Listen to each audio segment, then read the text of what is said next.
The story a week ago when we talked with you and we started things out was Southern Miss. They keep winning. We'll get to Southern Miss in a second.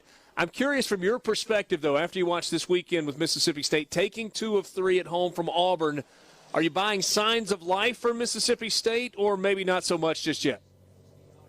Well, I mean, here's the thing. It's twofold, right? I mean, I think if you look at Mississippi State, obviously, if Cole Foster can handle a routine ground ball, Auburn wins that series, and that's the fact. But with that said, you know, when somebody gives you an extra opportunity in college baseball and you take advantage of it, you also deserve credit for that. So give them credit for winning that. Give them credit for winning that series.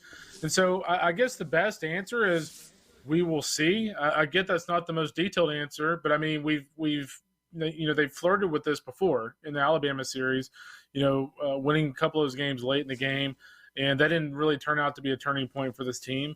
And so we don't really know if this is going to turn out to be a, you know, turning point for this Mississippi State team. I keep thinking that Mississippi State's going to make a run, but I mean, again, it sounds like they have a couple more injuries on the docket, and so like who really knows, right? I mean, I guess I get that's a terrible answer, but like that's how I kind of feel about half of college baseball right now.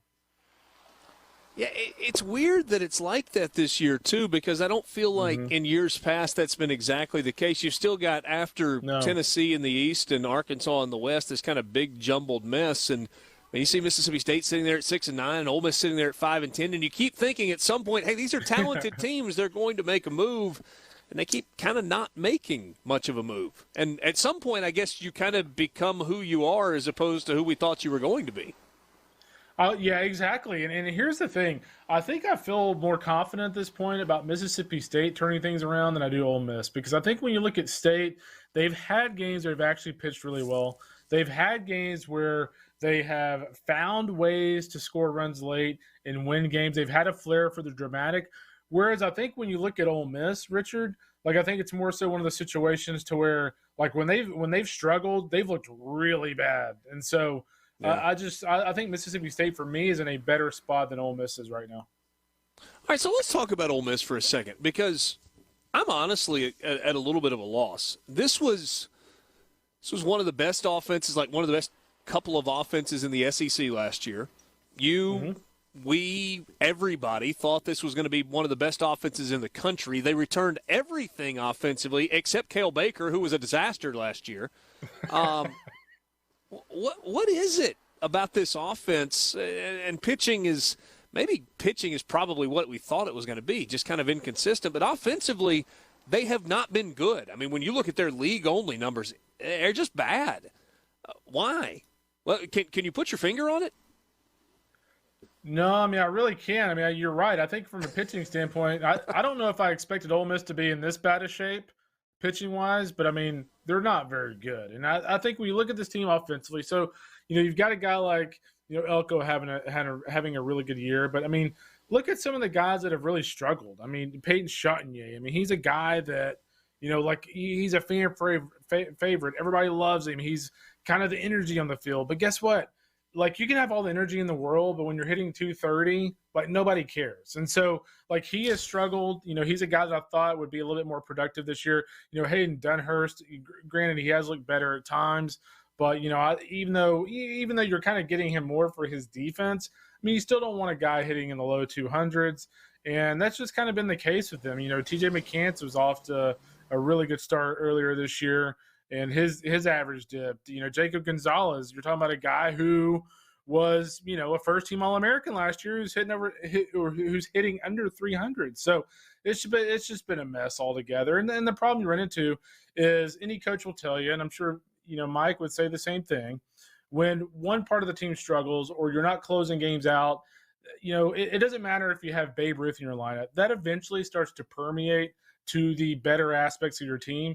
And I think that's precisely what's happened with Ole Miss. If I was going to put my finger on it, that's what it would be. It would just be the fact that everything has gone wrong. So guess what? That just permeates down to an explosive offense as well.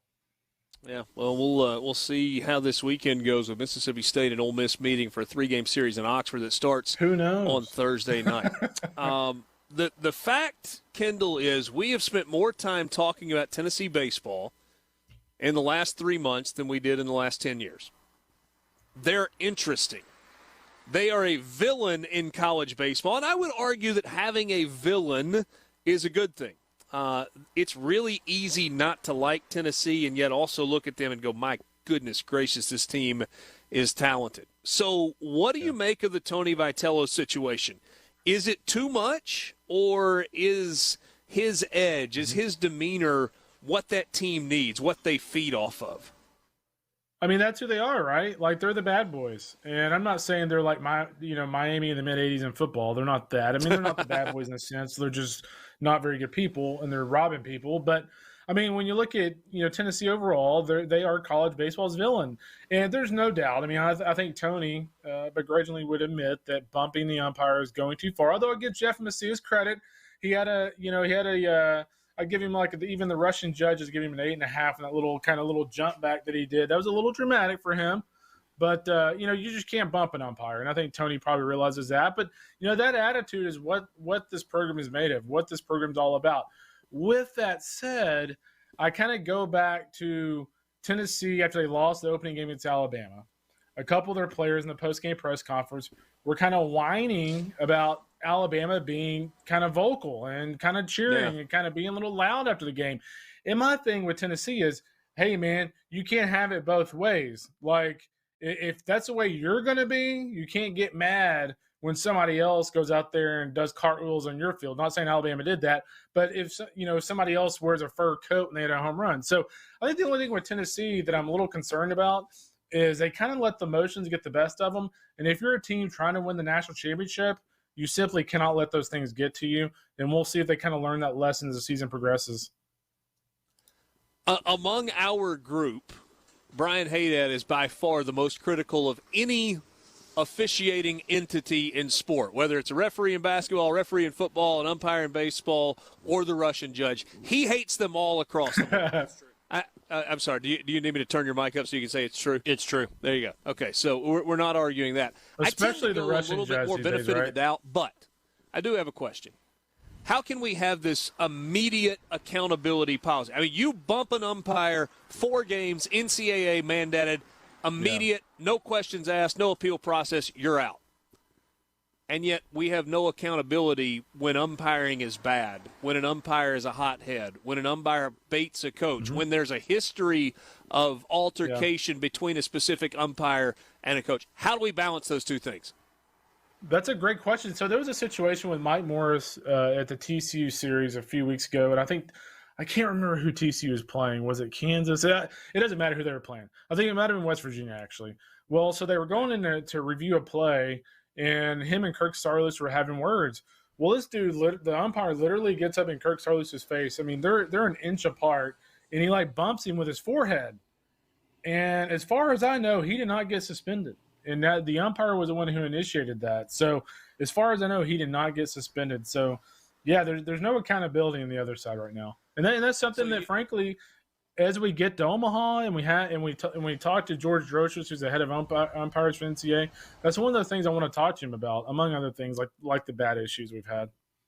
Yeah. So Mike Morris is the guy that ran Tennessee's volunteer coach in Omaha last year, right? I thought that was Jeffrey Macias, wasn't it? Okay, maybe so. I was thinking there was a different. I thought that's where all the bad blood with Macias and Vitello came from was in Omaha last year. But what? Macias might have just been part of the crew with Mike Morris. Maybe that's what it is. Yeah. I don't know. But either way, it's obviously a mess. I mean, I get it, Tony. Yeah, Tony shouldn't do that. But on the other hand, you can't have an umpire go accidentally bump a coach in the forehead while they're arguing. Good point. What do you anticipate? We've only got about 30 seconds left. What do you anticipate this weekend in Oxford with Mississippi State and Ole Miss hooking up this weekend? I mean, you've got two teams who are ultra inconsistent. I guess I'm going with Ole Miss at home. I don't feel very confident about it. I wouldn't feel very confident if I was picking State, but I just think at home you got two teams a little rougher on the edges, to say the least. I like Ole Miss at home, and it's not a very confident pick, but I'll take the home team when you have two inconsistent teams. All right, Kendall, appreciate your time every Tuesday. We'll talk to you again next week.